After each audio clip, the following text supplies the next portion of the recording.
Riki, Tatsu, Tora, Riku, and Manana. And sure, even Kino and Nene. And the Nopon Arc-Sage, well, I guess sages. Is there something that all these characters have in common? Obviously, all of them are Nopon. Cute little furballs that are just as common in the Xenoblade series like Gorons and Zoras are in the Zelda series. Gorons are born from the earth, it is said, and their origin is always closely tied to Death Mountain. And same goes with Zora and them being tied to, for example, like Hylia or where their domain is located. The origin being always a place where a lot of water is present.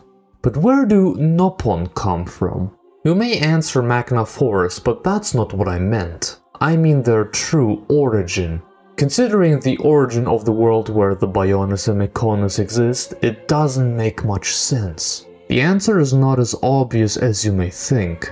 How is it that between Homs, Hyentia, Machina, you know, human-like individuals, they are the only other sentient or self-aware race on the Bionis and Mechonis, which are also not mentioned at all when talked about the creation of the world.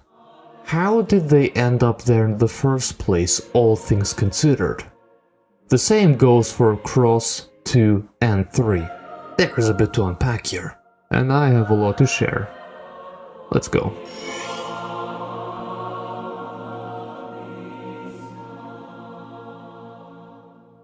This video will contain spoilers for all games in the series, including some slight spoilers for Cross. It is important for this discussion, so you have to forgive me here, but I'll section it into its own little part, so that's that. Let us start with the first game.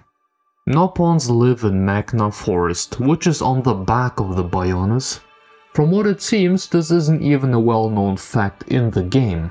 Everyone seems to be aware of their existence, but never seem to question their origin. It's interesting where the location or their quote-unquote origin is though, far away from where the usual battle and war is happening. Technically, you could remove the Nopon from the story and nothing would change. They have absolutely no relevance to the overall plot if you think about it. You kinda just pass by since you gotta reach Prison Island, and that's it. There are also no records of Mechon attacking Frontier Village, ever. Which is weird, isn't it? When beings of the Bionis, those created by Zenza, die, they return to Ether. And if they are being given back to the Bionis, Zenza gets that energy he needs back. That's the cycle he created. And the Mechons try to interrupt that cycle, trying to steal that energy from Zenza. Wouldn't it make sense to go after a whole tree with who knows how many beings created by Zenza? Wouldn't that be a devastating loss? Absolutely. But do you remember the invasion at Colony 9?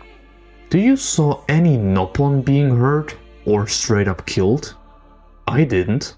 It kinda seems like they ignored them, almost as if they were never created by Zenza in the first place.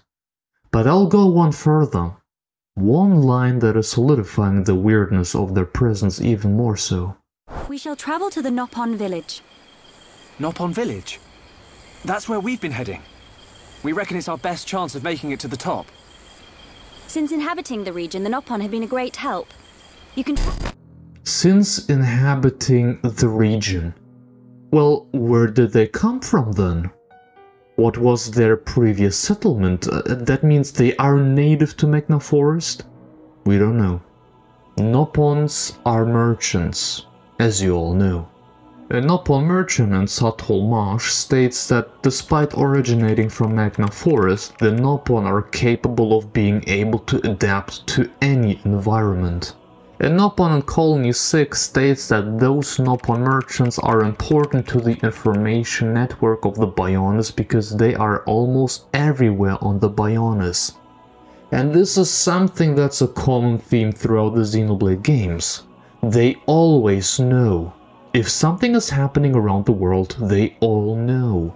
A big network of Nopon across all of the world, always being up to date and fully aware what the current state of the world is. There are two more interesting details. them being able to speak to other animals, and it is mentioned twice by Ricky that they can sense the presence of those that have passed. I think there was a video by Luxon on this one, so he can sense spirits. Ghosts, maybe? Which brings us to Xenoblade 2. And once again, if you would remove the Nopon, nothing really would change, at least from the overall lore and story perspective. Actually, we don't even get any infos on the origin of Nopons in Xenoblade 2. Leftherians are from Leftheria, Urian people are from Uriah, Hot Cat Girls are from Gormod. But what about Nopon? Argentum is just a big marketplace owned by Nopon. But Argentum holds a secret. The only new information we get is from a rather tedious side quest, and eventually unlocking a door on top of Argentum with a statue standing there, saying that an ancient Nopon started the tradition of using silly-sounding and grammatically imprecise sentences in order to make themselves seem even more cute to humans. Before, the Nopon spoke in a formal, grammatically correct manner. So they talk like that on purpose. They pretend to be cute and all, just so they can sell more stuff and don't seem suspicious. Maybe you remember that Nopon also usually can't resonate with core crystals, them being made up of DNA and data from the original Earth. The same data that was used to create the new world. There's a quest where it is mentioned that Nopon exists that did indeed resonate with a core crystal and became drivers afterwards, even though this is so rare that it's practically impossible. They are also the only ones who seem to be capable of creating artificial blades. Nopons are very smart. Very, very smart. But this is all we know. When Klaus showed off the evolution of everything, you see everyone. Everyone except Nopons. Once again, as if both Klaus and Zanza have never created them. They were never native to any of those both worlds. And it doesn't even get better with 3, where we barely get any new information on them. I hear some people saying that Nopons just act as comedic relief and there isn't much more going on. But Tetsuya Takahashi doesn't create his stories like that. Going back to 3, we do get some information from Future Redeemed and the art book for 3. It is said that Nopon exist outside of the flow. The Mobius, as a matter of fact, ignore them too, since they don't see them as a threat to the control of the world, as being said by Mommy X. If I remember correctly, Nopon and Ionios are pretty much immoral. I did make a video where I go over the full interview with Takahashi. There is still Cross, but the overall position of Cross is a bit weird. You see, people saying Cross isn't canon are probably wrong. More likely so after Future Redeemed, which not just mentioned the white whale from Cross, but also Dmitry Yuriev from Xenosaga, and a Philadelphia-class spaceship related to Xenogears. This turnip right here drops some weird things. Place always have sandstorms. Sands get everywhere. Therefore, Sandy Bum Canyon. Nopon ancestors name it just fine ages ago. Or does Linley think she better name her than native Mirin peoples? Well, Tatsu is fluent. More or less. Tatsu, did you study our language? Friend's language? What language are we speaking right now? What language? Nopon, of course. Friend's Nopon very good, by the way. See? First up, he mentions that Nopon are native to Mira, and they speak in Nopon. Nopon is the language they speak in. I know there's something about this planet blah blah, big robot approaches. It is even bigger than legendary Frontier Village. So he knows. But how does that make any sense? If it means friends get to make more hum-hum, Tatsu gladly approve. Hum-hum? The hell is that? Tatsu had no idea. After the final battle, he mentions that he is happy to meet a lot of new home friends. And when asked about what that means, he says he doesn't know, either realizing that he is starting to say too much, or there is something about this planet. I don't know, parts of his memories got unlocked. Collective mind or something, I really don't know. They're also the only native inhabitants to this planet, alongside L. But L is a whole can of beans that other Xeno creators have opened up more than enough. And this is not about L. Nopon In Cross also created this sword of legendariness. Legendary Frontier Village, this sword of legendariness. They are aware of the events of the first game.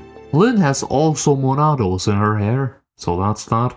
There are 4 known divine Nopon spirits called Napopon, Nupopon, Nupopon, and Nopopon, who are ancient legendary beings amongst the Nopon folklore. They are all 9,999 years old, if not older, and each inhabit a different region of Mira, except Primoria, for whatever reason.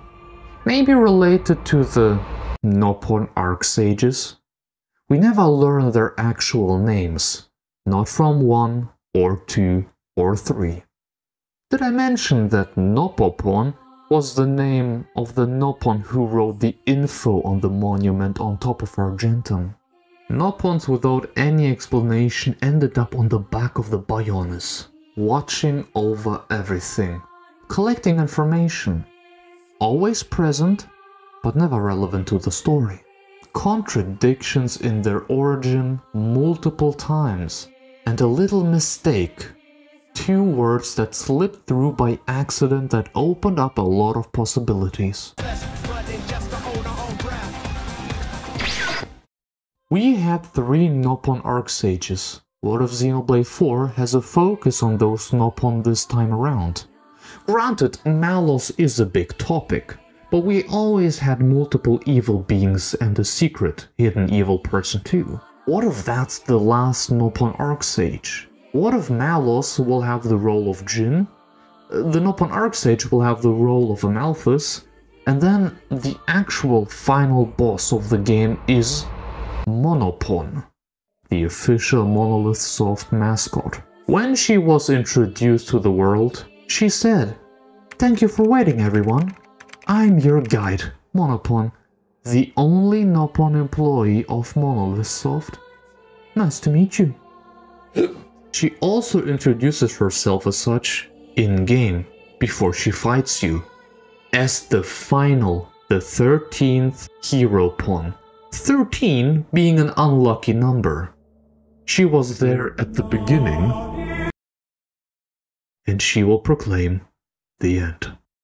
Mono meaning single or one, the one true Nopon, the great one, the origin of them all. I don't smoke anything, so I'm good to go. I genuinely believe that they hide infos. This is beyond suspicious to me, especially since I played Cross. I feel like Tatsu pretends to be such an useless, brain-rot-infused, incompetent, blind and dumb piece of trash that can absolutely go to hell. All of them know something that we don't, and especially Tatsu. But oh well. I thank you for watching. The last few Xenoblade videos are slowly being finished, so is my Elden Ring playthrough, which means that I'll switch to other games for more diversity soon. I want that. Maybe you remember the community post that I did on that matter. But I'm saving the best for last. Something special will be happening on 5,000 subs. A teaser will be happening sooner or later too.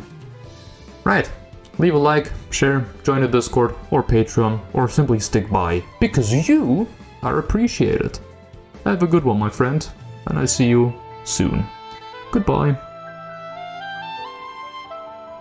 Man, honestly, something about those Nopon terrify me. I don't know what it is, but this pretending to be cute and then turning out evil. I mean, I don't know, man. I mean, who knows? Maybe it's Banner returning as the last Nopon Archsage. That would be nutty.